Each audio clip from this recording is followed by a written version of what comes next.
In this video, we're going to begin our lessons in geometry, and we're going to begin with angles. The first thing we need to understand is what is an angle. Well, according to the definition, an angle is a figure formed by two rays with a common endpoint. So in other words, it looks something like this. Okay.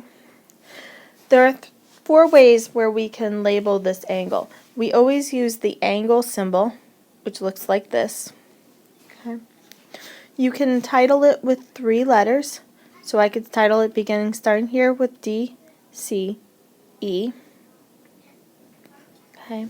There are two rays in the endpoint, so this would be a ray, this would be a ray. A ray has an endpoint, and then it keeps on going on forever, hence the arrow at either end. So we could start here and begin here on the ray, go to the endpoint, and then out the other ray, DCE. We could also start here at this side and go ECD to form the angle.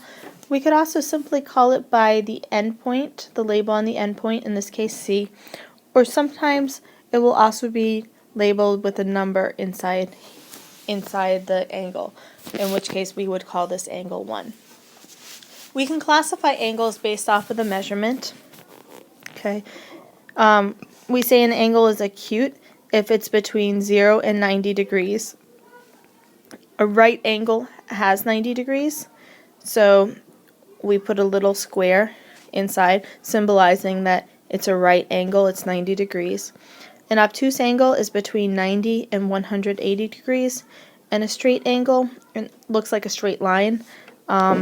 Sometimes you'll have a point in the middle as what was be classified as the endpoint is simply going to be 180 degrees. So those are basic measurements. And we'll do a little work with a protractor in class to kind of get a little bit familiar with the angle measurements. We also begin looking at what happens when we put two angles together. We say two angles would be complementary if they add up to 90 degrees. So for example, if I put 51 degrees with 39 degrees, if I combine those two angles, I get 90. So we say it's going to be complementary. And think with complementary, think corner.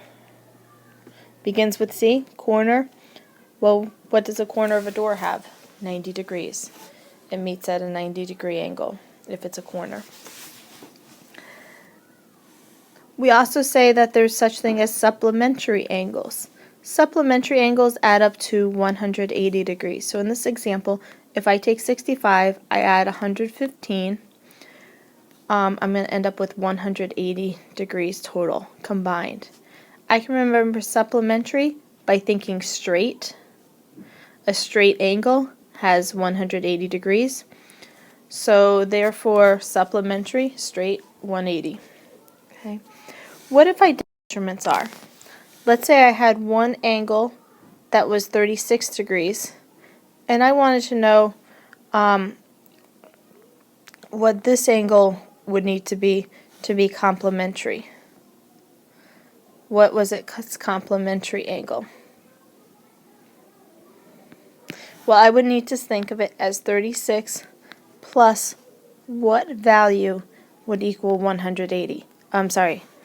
90 degrees, because it's complementary. Okay, so then I would subtract 36, I get x would end up equaling 54 degrees. Okay, so just keep in mind, complementary needs to add up to 90, supplementary needs to add up to 180. We also have things what are called adjacent. Adjacent means that you have two things that are right next to each other. So what happens with adjacent angles is they will have a common endpoint or vertex and a common side. So this will join on each of them, but they don't overlap at all. So we say angles 1 and 2 are what are called adjacent angles. There are also things called vertical angles. What happens with vertical angles is you've got two lines that intersect at a point, that cross at a point. So it's the two straight lines. Okay. Angles 1 and angle 2 are what are called vertical angles. Vertical angles have the same measurements.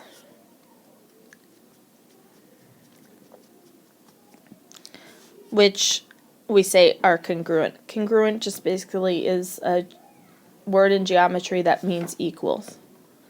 Congruent means that they are the same, or they are equal. So what that tells me is if I was to say angle 1 is 110 degrees, then I can say angle 2 is 110 degrees as well. Okay. What I can then look at is this drawing and say, well, what I drew in blue is a straight line. So therefore, angle 1 plus this other angle that's not measured needs to add up to 180. They are supplementary, they're adjacent, but they're supplementary first and foremost. So 110 plus 70 would have to equal 180. So then I can look at it and I can find my other measurement by saying this angle here and this angle here are what are called vertical angles. So that means that they are going to be congruent, they're going to be equal. This would actually have to be 70 as well, which would make sense because these two angles put together would have to add up to 180. Okay, so these are little introduction to how we're going to begin to work with these angles, and how we can begin using what we know about angles to figure out measurements within a given shape.